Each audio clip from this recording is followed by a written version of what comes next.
So there was this one girl in 7th grade, let's call her Lexi. Lexi was a pick-me girl. She was always like, boys are less drama, you know. And Lexi used to sit next to me in class. And I was throwing a Halloween party later this week.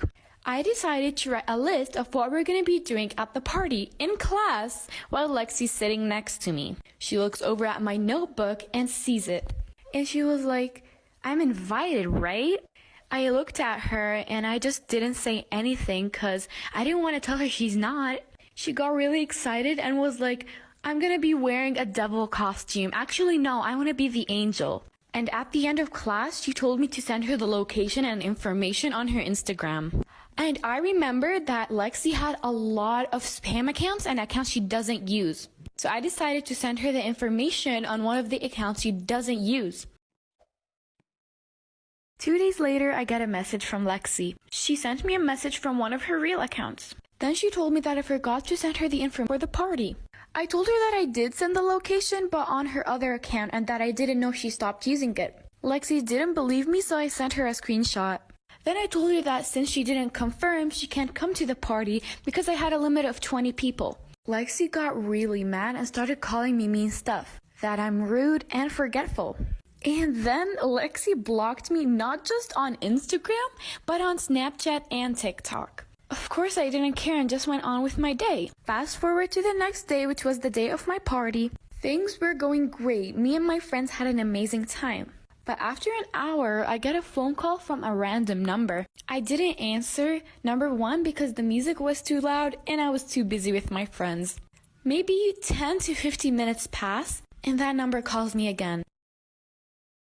Here's part 3. So I handed my phone to my friend and let her answer the phone. She told me that there was a person waiting for me in front of the house. I, of course, didn't want to go outside alone, so I let my friend Jason come out with me. As soon as we arrived to the front of the house, we see Lexi and her mother sitting next to her in her car. I just stood there in disbelief, not knowing what to do. Lexi got out of the car, looked at me and rolled her eyes, then looked at Jason and started talking to him. She was like, hey Jason, do you miss me?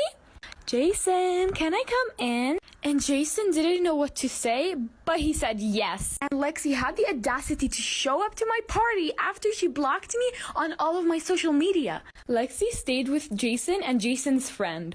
I couldn't enjoy my night anymore after that. In my opinion, Miraculous is a tiny bit overrated. Really hot dude. So of course, she swiped right, and they talked all night long. And he said he had an Android, so he couldn't FaceTime, but his messages were blue, so I thought something was off. She was too blinded to see that something was up in the first place because she was messaging with a really hot guy. So about a week of them just like texting back and forth and I guess getting to know each other, they decided that they were gonna meet up. So they both decided that they were gonna meet up at an Olive Garden near them. And you see, as her best friend, of course, I'm gonna have to go with her. So I got dressed up and I sat about 5 tables away from her. And we got there about 30 minutes earlier than we were supposed to be there. Okay, so my best friend had 3 bowls of fettuccine alfredo before he got there. So when he got there, it wouldn't look like she ate a lot. Then I see my dad walk in, all dressed up and fancy with a bow tie and everything. This story time just gets so much more funnier, so like for a part 2. Part 2 of how my best friend was catfished by my dad. Continuing with the story, I see my dad walk into the restaurant all dressed up. Mind you, my dad